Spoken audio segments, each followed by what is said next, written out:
Quelques mois après la suppression du visa biométrique dans la station balnéaire de Saly Portudal, les hôteliers apprécient fortement la mesure. Roger, un ressortissant français et promoteur touristique, interpellé sur la question, pense que l'État a bien compris les conséquences négatives de l'application de ce genre de visa. Alors je pense que ça a été une très bonne chose pour le tourisme au Sénégal qui était bien malade, et je pense qu'on aurait même dû le supprimer bien avant. Bien avant, on a su bien trop tôt les conséquences négatives que pouvait avoir le visa sur l'affluence des touristes. Et les conséquences, c'était quoi?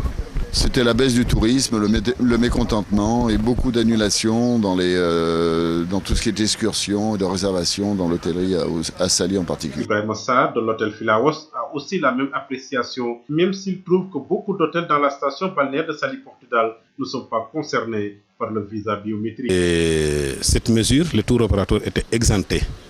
Donc ce qui fait que même la suppression, en quelque sorte, on ne le ressent pas.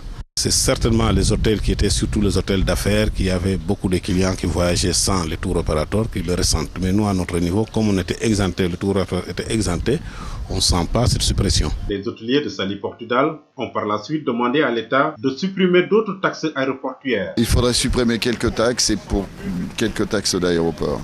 Dans la station balnéaire de Saly Portudal, la suppression du visa biométrique est un boom d'oxygène chez les hôteliers, même si jusqu'à présent, la situation du tourisme est toujours préoccupante.